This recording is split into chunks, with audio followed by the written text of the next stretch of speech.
വലിയ അടി വാങ്ങുക എന്ന പഴഞ്ചൊല്ല് കേൾക്കുമ്പോൾ ഒരുപക്ഷെ ഇന്നത്തെ പശ്ചിമേഷ്യ സാഹചര്യത്തിൽ പലരും ആദ്യം ഓർക്കുക ഇസ്രയേലിനെയും ഹിസ്ബുള്ളയെയും കുറിച്ചായിരിക്കും.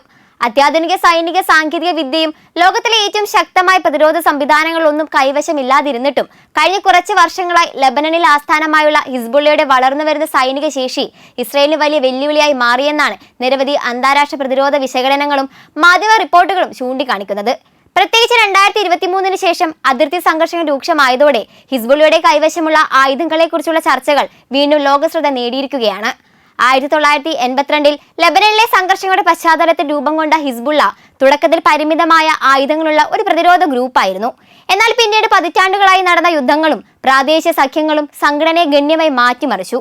ഇന്ന് ലെബനനിലെ ഒരു രാഷ്ട്രീയ സായുധ ശക്തി മാത്രമല്ല, പശ്ചിമേഷ്യയിലെ ഏറ്റവും സ്വാധീനമുള്ള സർക്കാർ ഇതര സായുധ സംഘടനകൾ ഒന്നായാണ് പല സുരക്ഷാ വിദഗ്ധരും ഇതിനെ വിലയിരുത്തുന്നത്. പ്രത്യേകിച്ച് സിറിയൻ ആഭ്യന്തര യുദ്ധത്തിൽ പങ്കെടുത്തതോടെ നഗരയുദ്ധം, അസമമായ യുദ്ധതന്ത്രങ്ങൾ, ഡ്രോൺ വിന്യാസം, മിസൈൽ പ്രയോഗം തുടങ്ങിയ മേഖലകളിൽ സംഘടനയ്ക്ക് വിലപ്പെട്ട അനുഭവം ലഭിച്ചുവെന്നാണ് പ്രതിരോധ പഠനങ്ങൾ സൂചിപ്പിക്കുന്നത്. ഹിസ്ബുള്ളയുടെ ഏറ്റവും വലിയ ശക്തി അതിന്റെ വിപുലമായ റോക്കറ്റ് മിസൈൽ ശേഖരണമാണെന്നാണ് വിലയിരുത്തൽ. വിവിധ കണക്കുകൾ പ്രകാരം സംഘടനയുടെ കൈവശം ആയിരക്കണക്കിന് ഹ്രസ്വദൂരവും മധ്യദൂരവും ദീർഘദൂരവുമായ റോക്കറ്റുകളും മിസൈലുകളും ഉണ്ടാകാമെന്നാണ് വിശകലനങ്ങൾ. കത്യുസ ശ്രേണിയിലെ 107 mm, 122 mm റോക്കറ്റുകൾ മുതൽ ഫഞ്ചർ 1, ഫജർ 3, ഫജർ 5, Falaq, Shahin RAD, ഗൈബർ 1, സെൽസൺ Fateh 110, M600 തുടങ്ങി കൂടുതൽ ദൂരപരിധിയുള്ള സംവിധാനങ്ങൾ വരെ സംഘടനയുമായി ബന്ധപ്പെട്ട് പരാമർശിക്കപ്പെടാറുണ്ട്. ചില അന്താരാഷ്ട്ര പ്രതിരോധ പഠനങ്ങളിൽ സ്കഡ് ശ്രേണിയിലുള്ള മിസൈലുകളെ കുറിച്ചും അവകാശവാദങ്ങൾ ഉയർന്നിട്ടുണ്ടെങ്കിലും അവയുടെ കൃത്യമായ പ്രവർത്തന നിലയം, എണ്ണം സംബന്ധിച്ചും സ്വതന്ത്ര സ്ഥിരീകരണം ലഭ്യമല്ല. ഇസ്രയേലിന്റെ നാവികശേഷിയെ വെല്ലുവിളിക്കാൻ കഴിയുന്ന കപ്പൽ വിരുദ്ധ മിസൈലുകളും ഹിസ്ബുള്ളയുടെ ശ്രദ്ധേയമായ ആയുധങ്ങളായി കണക്കാക്കപ്പെടുന്നു. C-802 പോലുള്ള മിസൈലുകളും റഷ്യൻ രൂപകൽപ്പനയിലുള്ള യഗോണ്ട് പോലുള്ള സംവിധാനങ്ങളും സംബന്ധിച്ച് വർഷങ്ങളായി അന്താരാഷ്ട്ര മാധ്യമങ്ങളിലും പ്രതിരോധ റിപ്പോർട്ടുകളിലും പരാമർശങ്ങളുണ്ട്. കടൽ മാർഗങ്ങളുള്ള സൈനിക കപ്പലുകൾക്കും തന്ത്രപ്രധാന ലക്ഷ്യങ്ങൾക്കും ഭീഷണിയാകാൻ ഇത്തരം ആയുധങ്ങൾക്കാകുമെന്നാണ് വിദഗ്ധരുടെ വിലയിരുത്തൽ. ഭൂയുദ്ധത്തിൽ ഹിസ്ബുള്ളയെ കൂടുതൽ അപകടകാരിയാക്കുന്ന ടാങ്ക് വിരുദ്ധ മിസൈലുകളുടെ വലിയ ശേഖരമാണെന്ന് നിരവധി സൈനിക പഠനങ്ങൾ സൂചിപ്പിക്കുന്നു. RPG-29 vampire, AT-3 Sagger, Fagot Konkurs, Metis M, 9M133, Kornet E തുടങ്ങിയ വിവിധ ടാങ്ക് വേദ മിസൈലുകൾ സംഘടന ഉപയോഗിച്ചിട്ടുണ്ടെന്ന് റിപ്പോർട്ടുകളുണ്ട്. 2006 ലെബനൻ യുദ്ധത്തിൽ ഇസ്രയേലിന്റെ മെർക്കാവ ടാങ്കുകൾക്ക് ഈ വിഭാഗത്തിലെ ആയുധങ്ങൾ കേടുപാടുകൾ വരുത്തിയതായി പല പ്രതിരോധ വിശകലനങ്ങളും രേഖപ്പെടുത്തിയിട്ടുണ്ട്. ടാങ്കുകൾ മാത്രമല്ല, ശക്തമായി സംരക്ഷിക്കപ്പെടേണ്ട ബങ്കറുകളെയും പ്രതിരോധ നിലയങ്ങളെയും ലക്ഷ്യമിടാനും ഈ സംവിധാനങ്ങൾ ഉപയോഗിക്കപ്പെട്ടതായി പഠനങ്ങൾ സൂചിപ്പിക്കുന്നു.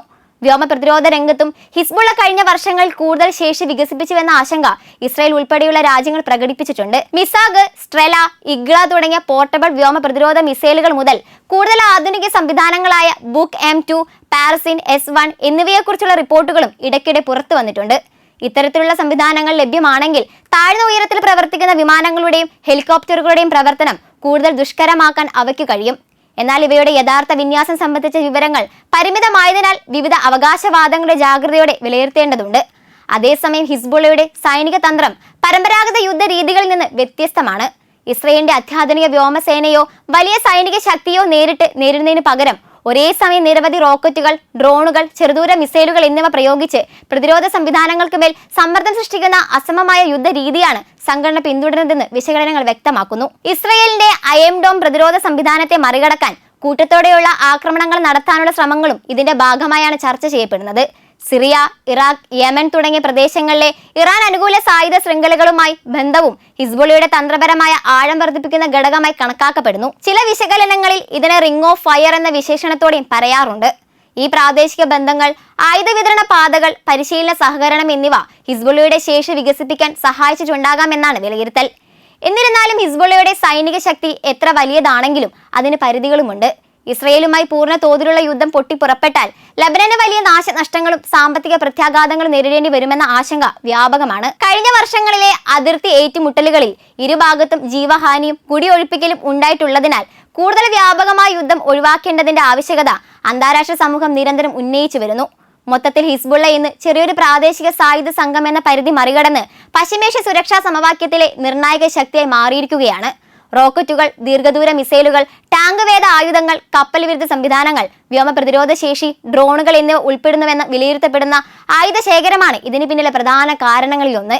എന്നിരുന്നാലും ഈ ശേഷിയെക്കുറിച്ചുള്ള കണക്കുകളും അവകാശവാദങ്ങളും പലപ്പോഴും വ്യത്യസ്ത സ്രോതസ്സുകളിൽ നിന്ന് വരുന്നതും സ്വതന്ത്രമായി പൂർണ്ണമായി സ്ഥിരീകരിക്കാൻ പ്രയാസമുള്ളതുമാണ്. അതിനാൽ പശ്ചിമേഷ്യയിലെ ഭാവി സുരക്ഷാ സാഹചര്യങ്ങൾ മനസ്സിലാക്കാൻ ഹിസ്ബുള്ളയുടെ വളർച്ചയും ഇസ്രയേലുമായുള്ള അതിന്റെ ബന്ധവും അടുത്ത കാലത്തും ആഗോള ശ്രദ്ധയിൽ തുടരുമെന്നതിൽ സംശയമില്ല.